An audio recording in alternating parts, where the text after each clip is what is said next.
ಈ ಪ್ರಪಂಚದಲ್ಲಿ ಒಬ್ಬೊಬ್ಬರಿಗೂ ಒಂದೊಂದ್ ತರ ಹುಚ್ಚು. ಕೆಲವರಿಗೆ ಹಣದ ಹುಚ್ಚು, ಕೆಲವರಿಗೆ ಪದವಿ ಹುಚ್ಚು, ಇನ್ ಕೆಲವರಿಗೆ ಹೆಸರು ಮಾಡೋ ಹುಚ್ಚು.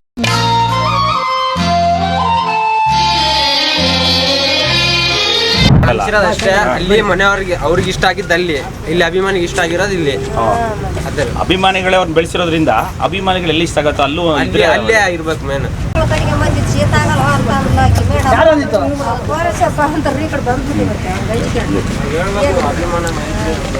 ನೋಡಿದ್ರಲ್ಲ ವೀಕ್ಷಕರೇ, ಸಾಹಸ ಸಿಂಹ ಡಾಕ್ಟರ್ ವಿಷ್ಣುವರ್ಧನ್ ರವರ ಪುಣ್ಯ ಭೂಮಿ ಅಂತ ಕರೆಯಲ್ಪಡ್ತಾ ಇದ್ದಂಥ ಬಾಳನವರು ಸ್ಥಾಪನೆ ಮಾಡಿದಂತಹ ಅಭಿಮಾನ್ ಸ್ಟುಡಿಯೋದ ಜಾಗದಲ್ಲಿ ಅವರ ಪುಣ್ಯ ಭೂಮಿ ಅಂತ ಏನು ಕರೀತಾರೆ ಅಭಿಮಾನಿಗಳು, ತಮ್ಮ ಮನೆ ದೇವರನ್ನ ನೋಡೋಕೆ ಬರೋದಕ್ಕೆ ಎಷ್ಟು ಭಕ್ತಿಯಿಂದ ಬರ್ತಾರೋ ಅಷ್ಟು ಭಕ್ತಿಯಿಂದ ರಾಜ್ಯದ ಮೂಲೆ ಮೂಲೆಯಿಂದ ಬರ್ತಾ ಇದ್ದಂಥ ಒಂದು ಸ್ಥಳವನ್ನು ರಾತ್ರೋರಾತ್ರಿ ನೆಲಸಮ ಮಾಡಿದ್ದಾರೆ. ಅದು ಕೋರ್ಟ್ ಆದೇಶ ಇದೆ ಅಂತ ಅವ್ರ ಕಡೆ ಹೇಳ್ತಾರೆ. ಪೊಲೀಸರು ಇಲ್ಲಿ ನಿಂತ್ಕೊಳ್ಳೇಬೇಡಿ ಅಂತ ಹೇಳ್ತಾರೆ. ಇವತ್ತು ನಿಂತ್ಕೋಬೇಡಿ, ಮಾತಾಡಲೇಬೇಡಿ ಅಂತ ಹೇಳೋರು ನಾಳೆ ದಿನ ವಿಷ್ಣುವರ್ಧನ್ ಹೆಸರೇ ಇರಲಿಲ್ಲ ಕನ್ನಡ ಚಿತ್ರರಂಗದಲ್ಲಿ, ಕರ್ನಾಟಕದಲ್ಲಿ ವಿಷ್ಣುವರ್ಧನ್ ಹುಟ್ಟಿಲ್ಲ ಅಂತ ಹೇಳಿದ್ರು ಕೂಡ, ಅದು ಬೆಂಗಳೂರಿಗೆ ಸಂಬಂಧನೇ ಪಟ್ಟಿಲ್ಲ ಅಂತ ಹೇಳಿದ್ರು ಕೂಡ ಆಶ್ಚರ್ಯ ಪಡುವಂಥ ವಿಷಯ ಏನೂ ಅಲ್ಲ. ಭಾಳ ದುಃಖ ಆಗುತ್ತೆ. ಇವತ್ತು ಮಳೆ ಬರ್ತಾ ಇದ್ರು ಕೂಡ ಮಳೆನೂ ಲೆಕ್ಕಿಸ್ಕೊಳ್ಳದೆ ಬಹಳ ರಾಯಚೂರು, ಗುಲ್ಬರ್ಗದಿಂದ ಬಹಳಷ್ಟು ದೂರಗಳಿಂದ ವಯಸ್ಸಿನ ಅಂತರ ಇಲ್ಲದೆ ಎಲ್ಲರೂ ಕೂಡ ಬರ್ತಾ ಇದ್ದಾರೆ. ಅಂದರೆ ಎಷ್ಟು ಅಭಿಮಾನ ಸಂಪಾದನೆ ಮಾಡ್ಕೊಂಡಿದ್ದಾರೆ. ಅವ್ರನ್ನ ಬೆಳೆಸಿದ ಅಭಿಮಾನಿಗಳೇ. ಎಷ್ಟೇ ಅವ್ರಿಗೆ ತೊಂದರೆ ಕೊಟ್ಟು ಎಷ್ಟೇ ಅವ್ರನ್ನ ವಿರೋಧ ಮಾಡಿದ್ರು ಕೂಡ ಅಭಿಮಾನಿಗಳು ತಮ್ಮ ಹೃದಯದಲ್ಲಿ ಇಟ್ಕೊಂಡು ಹೃದಯಾಂತರಾಳದಿಂದ ಅವ್ರನ್ನ ಪ್ರೀತಿಸಿ ಮೇರು ನಟನೆ ಮಾಡಿದರು. ಇವತ್ತಿಗೂ ಕೂಡ Guinness book of world record ಹೇಳುತ್ತೆ, ಯಾರಾದರೂ ಕ್ಯಾಮ್ರಾಗೆ ಸ್ಫುರದ್ಭೂಪ ಯಾವುದೇ ಆ್ಯಂಗಲಲ್ಲಿ ಸೆಟ್ ಮಾಡಿದ್ರು ಕೂಡ ಭಾಳ ಸುಂದರವಾಗಿ ಕಾಣಿಸೋವಂಥ ಯಾವ ನಟ ಇದ್ದಾರೆ ಅಂತಂದರೆ ಅವರು ನಂಬರ್ 1 ಆಗಿ ವಿಷ್ಣುವರ್ಧನ್ ಅವರು ಬಂದಿದ್ದಾರೆ. ಎಂಥ ಹೆಮ್ಮೆ ಅಲ್ವಾ? ಅಂಥ ಕಲಾ ಸರಸ್ವತಿ ಪುತ್ರನಿಗೆ ಈ ಥರ ಆಗಿದ್ದು ಭಾಳ ನೋವಾಗುತ್ತೆ. ಅವ್ರ ಕುಟುಂಬ ಹೇಳುತ್ತೆ ಮೈಸೂರಲ್ಲಿದೆ, ಮೈಸೂರಲ್ಲಿ ಸ್ಮಾರಕ ಮಾಡಿದ್ದಾರೆ ಅಂತ. ಮೈಸೂರಲ್ಲಿ ಮಾಡಿದ ತಪ್ಪೇನಿಲ್ಲ, ಸಾಂಸ್ಕೃತಿಕ ನಗರ. ಆದರೆ ಅಭಿಮಾನಿಗಳಿಗೆ ಅಭಿಮಾನದಿಂದ ನಾವು ಬೆಂಗಳೂರಲ್ಲಿ ಅವ್ರನ್ನ ಕಟೌಟ್ ಕಟ್ಟಿ ಪೂಜೆ ಮಾಡ್ತಾ ಇದ್ವಿ. ಅಂಥ ವ್ಯಕ್ತಿಯ ಒಂದು ಸಣ್ಣ ಜಾಗ, ಆ ಸಣ್ಣ ಜಾಗಕ್ಕೆ ಎಷ್ಟು ದುಡ್ಡಾಗುತ್ತೆ? ಸಮಸ್ಯೆನ ದೊಡ್ಡದು ಮಾಡಬೇಕು ಅಂತಿದ್ರೆ ಹೆಂಗೆ ಬೇಕಾದ್ರೂ ಮಾಡ್ಬೋದು. ಆದರೆ ಬಗೆಹರಿಸಬೇಕಾದ್ರೆ ನೂರಾರು ದಾರಿಗಳಿತ್ತು.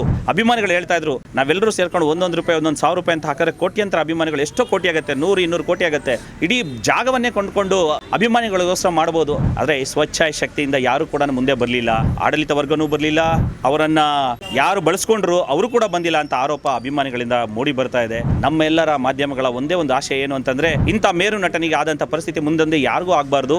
ಈಗಲೂ ಕೂಡ ಕಾಲ ಮಿಂಚಿಲ್ಲ. ಸಂಬಂಧಪಟ್ಟವರು ದೇಣಿಗೆಗಳನ್ನು ಸಂಗ್ರಹ ಮಾಡಿ ಆ ಜಾಗವನ್ನ ಅಟ್ಲೀಸ್ಟ್ 10 ಗುಂಟೆ ಅಷ್ಟು ಮಾಡಿ ಅದ್ರ ಹಿಂದೆ ಮಾಲೆಲ್ಲ ಕಟ್ಕೊಳ್ಳಿ, ಎಲ್ಲ ಮಾಡಲಿ.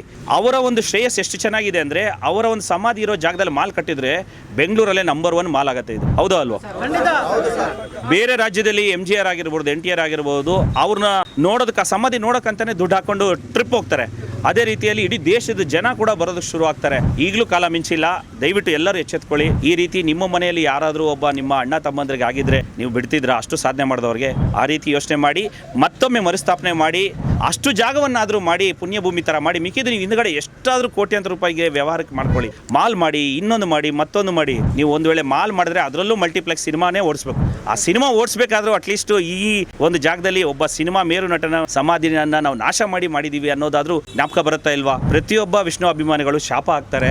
ದಯವಿಟ್ಟು ಆ ಶಾಪಕ್ಕೆ ಗುರಿ ಆಗಬೇಡಿ ಅಂತ ಹೇಳ್ತಾ, ಬಾಲಣ್ಣನವ್ರ ಮಕ್ಕಳಿಗೂ ಒಳ್ಳೇದಾಗಬೇಕು ಅಂತಂದ್ರೆ ಅಭಿಮಾನಿಗಳನ್ನೆಲ್ಲರೂ ಸೇರಿಸ್ಕೊಂಡು, ಸಂಘ ಸಂಸ್ಥೆಗಳನ್ನ ಸೇರಿಸ್ಕೊಂಡು, ಸರ್ಕಾರದ ಪ್ರತಿನಿಧಿಗಳು ಮುಂದೆ ನಿಂತ್ಕೊಂಡು, ಚಲನಚಿತ್ರರಂಗದ ದಿಗ್ಗಜರು ಮುಂದೆ ನಿಂತ್ಕೊಂಡು ಬಗೆಹರಿಸಿ ಮರುಸ್ಥಾಪನೆ ಮಾಡಿ. ಈ ಪುಣ್ಯದ ಕೆಲಸ ನೀವು ಮಾಡಿದ್ರೆ ತಲೆತಲಾಂತರವರೆಗೂ ನಿಮ್ಮ ಮಕ್ಕಳು ಮರಿಗೂ ಕೂಡ ಒಳ್ಳೇದಾಗತ್ತೆ ಅಂತ ಹೇಳ್ತಾ ಮತ್ತೊಮ್ಮೆ ಚಿಂತನೆ ಮಾಡಿ. ಕಳೆದು ಹೋದ ಮತ್ತೆ ಕ್ಷಣವನ್ನ ಪಡ್ಲಿಕ್ಕಾಗಲ್ಲ. ಆದ್ರೆ ಒಮ್ಮೆ ಯೋಚನೆ ಮಾಡಿ ಮತ್ತೇನು ಸರಿಪಡಿಸಿದ್ರೆ ಪಶ್ಚಾತ್ತಾಪದ ಒಂದು ಪಾಪದ ಕೆಲಸದಿಂದ ನೀವು ವಿಮುಕ್ತಿ ಹೊಂದಬಹುದು. ಯಾರು ಮಾಡಿದ್ದಾರೋ ಅವ್ರಿಗೆ ಹೇಳ್ತಾ ಇದೀವಿ. ದಯವಿಟ್ಟು ಕೋಟ್ಯಂತರ ಅಭಿಮಾನಿಗಳ ಮನವಿಯನ್ನ ನಿಮಗೆ ತಲುಪಿಸ್ತಾ ಇದೀವಿ ಸಮುದಾಯ ಟಿವಿಯಿಂದ. ನಮಸ್ಕಾರ.